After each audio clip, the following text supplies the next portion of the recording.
Les camps de réfugiés Hutus du Kivu, en 1996. 2 millions de personnes en avaient fait de véritables villes. En octobre de cette même année, le Rwanda les bombarde et 4 mois plus tard, les camps ne sont plus que cendres.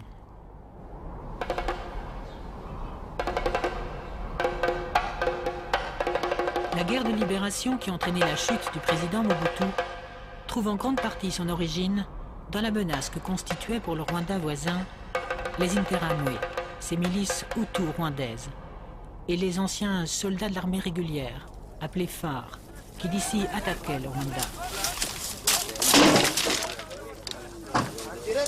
Depuis 1994, les Interahamwe et les phares, auteurs du génocide qui a coûté la vie à 800 000 Tutsis, préparaient, fomentaient, avec la bénédiction du président Mobutu, la reconquête du Rwanda, qui est bien décidé à ne pas se laisser faire.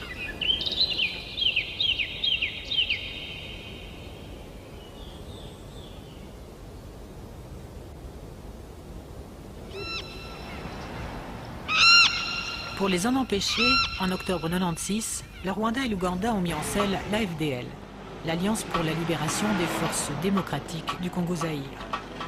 Une rébellion anti-Mobutu qui fera de Goma sa première capitale. Dans la première zone libérée du pays, un espoir prudent s'installe du jour au lendemain. Un certain Kabila tient la vedette et donne à l'Alliance son image congolaise.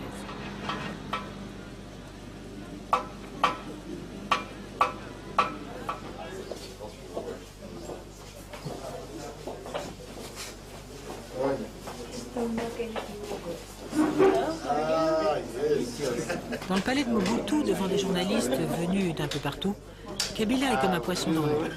Et déjà, il annonce la couleur. Il se voit bel et bien le président d'un Zaïre, délivré de Mobutu, et sera reconnu comme tel par la communauté internationale. Je viendrai en Belgique pour défendre notre position devant le peuple. Ça, c'est le scoop. Quand? À quelle date?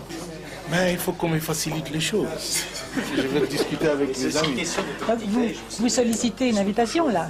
Kabila est depuis les années 60 un chef de maquis marxiste. Rare opposant à avoir toujours refusé les offres de Mobutu, quelles qu'en soient les séductions financières et politiques. À ses côtés, le commandant Massassou, un homme discret que personne n'interroge, mais qui est pourtant le chef d'état-major de l'Alliance. Un militaire, au départ légal de Kabila. Déjà, un des 4 fondateurs vient d'être assassiné, avec pourtant son accord. Massassou ne sait pas qu'il est voué au même sort. L'heure est au bonheur de l'avance militaire. Monsieur le Président, les forces de l'Alliance comprendront 4300 hommes de plus le 18 mars. Est-ce que vous pouvez nous dire actuellement combien d'hommes vous disposez en tout Nous avons encore un travail devant nous, je crois. Le nombre de soldats que nous avons n'intéresse que l'ennemi. Alors puis-je leur donner l'occasion de savoir combien nous avons? Dans le Kivu, Anselme Massassou est chargé de l'enrôlement des Kadogo, petits soldats en Swahili. Et des milliers de gamins vont quitter l'école pour libérer Kinshasa.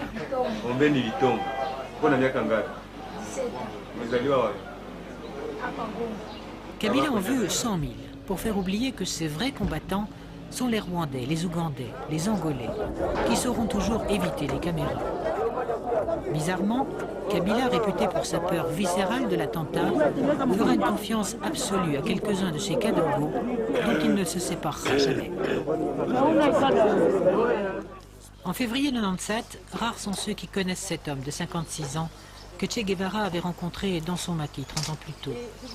Aujourd'hui, un même objectif soude les Congolais, les Rwandais, les Ougandais, abattre Mobutu. Mais on se demande si le vrai pouvoir n'est pas aux mains de ces puissants étrangers qui ont permis à Kabila de mener la rébellion. J'aurais voulu que ces messieurs-là s'inquiètent du rôle de la France, de la Belgique et de mercenaires dans ce pays. Le Rwanda, le Burundi, je ne sais pas si vous avez cité le Burundi ou l'Ouganda, mais pourquoi s'inquiéter d'eux? Ils n'ont pas fait le malheur de ce pays pendant 31 ans. Qui ont fait le malheur de ce pays? Ils ne peuvent pas ne pas être nos amis politiques, parce que nous avions le même ennemi. Mais tout le malheur ici a été amené par des pays comme la France, la Belgique et les autres. Ce n'est pas par ces petits pays-là qui n'ont rien à vouloir ici, hein, qui ont été provoqués à partir d'ici par le régime de Mobutu. Ils ont été constamment déstabilisés en partant de ces territoires. À ce moment-là, les premiers massacres de réfugiés hutus rwandais commencent à l'Est. Ces massacres ne sont pas le fait des soldats de Kabila, mais otages des Rwandais et de leurs forces, Kabila laisse faire. Et cela n'y sera jamais pardonné.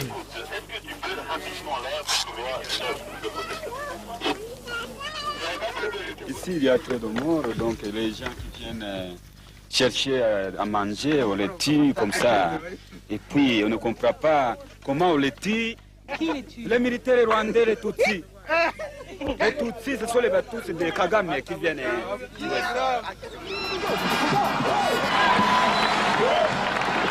Parti de l'Est, la rébellion va prendre une ville après l'autre. Lubumbashi tombe le 9 avril. Laurent Désiré Kabila. Je demande au peuple d'applaudir son grand libérateur. Dans le stade de la capitale du Chaba, rebaptisé Katanga, la foule attend avec exubérance le discours de cet enfant du pays, un tribun qui sait comment la chauffer. Il va promettre des élections, la justice, la liberté, la fin de la corruption. La sécurité est stricte. Aux côtés de Kabila, de Kadogo, des Tutsis du Kivu et des membres de la diaspora anti-Mobutu venus des États-Unis et d'Europe. Déjà, son discours fait comprendre qu'il se méfie des autorités locales, fussent-elles respectables et respectées. C'est une des erreurs qu'il perdra.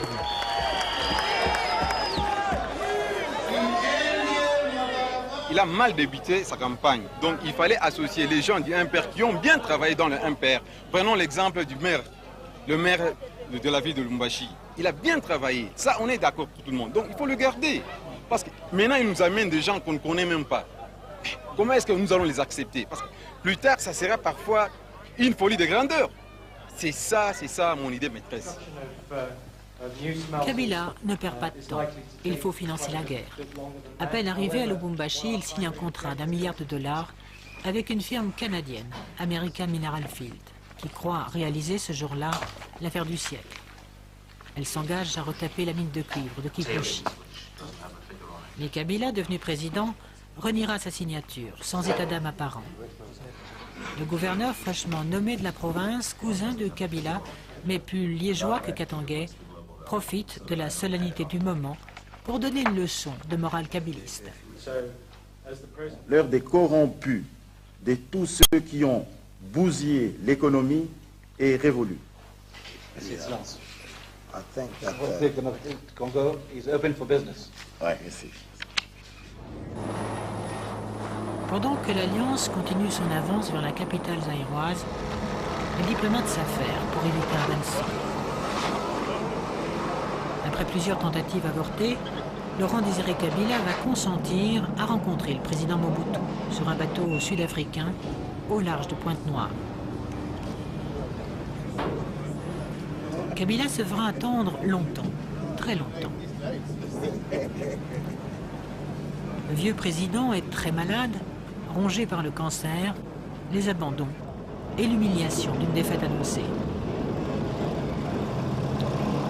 Cinglé par l'affront que lui inflige Kabila, Mandela, hôte de l'entrevue, ne pardonne pas à un homme qui s'est fait ce jour-là un nouveau lot d'ennemis. Kabila en réalité gagne du temps, car chaque heure qui passe rapproche ses hommes de Kinshasa. Le 16 mai, la DSP de Mobutu s'en va. La ville tombe le 17 mai. Les soldats de Mobutu rendent leurs armes sans résistance. S'il nous dit de déposer des armes, nous allons déposer avec sincérité. Nous ne voulons pas de désordre, nous ne voulons pas de bain de sang ici à Kinshasa.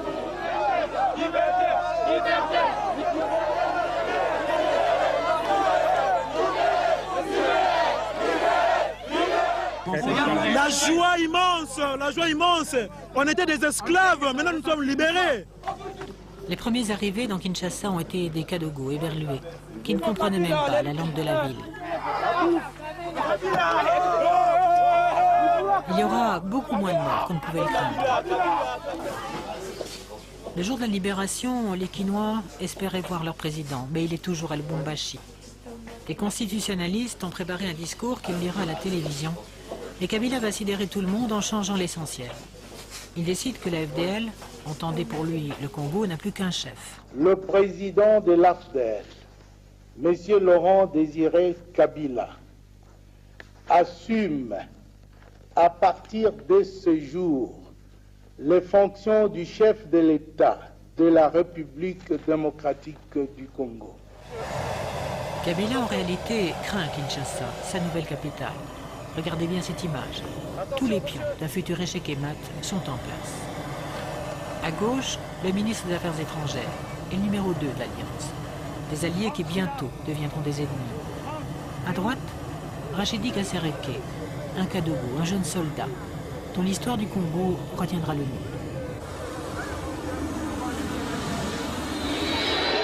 Moi, Laurent Désiré Kabila, président de la République, je jure fidélité à la nation.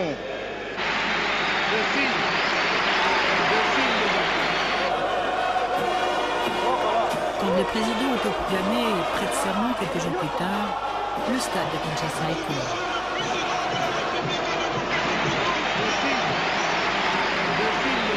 Les parrains sont là. Présidents de l'Ouganda, du Rwanda, du Burundi. Ceux à qui il doit la victoire. Ces hommes d'État incarnent le renouveau politique et moral de l'Afrique. Apôtres de la bonne gouvernance, ils annoncent une ère où elle se passera enfin de l'Occident.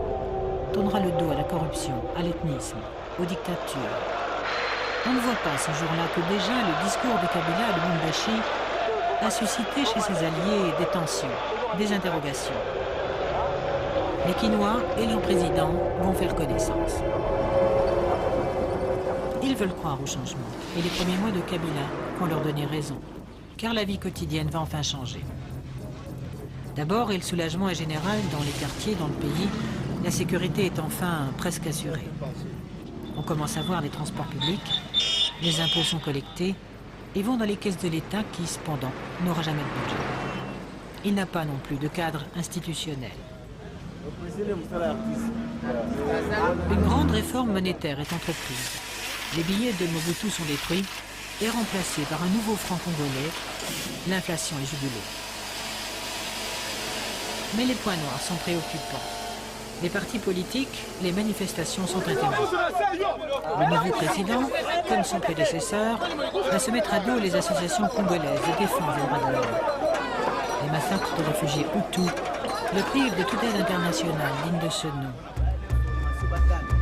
Parce qu'il a rencontré l'Américain Jesse Jackson, un envoyé spécial du président Clinton, le chef du grand parti d'opposition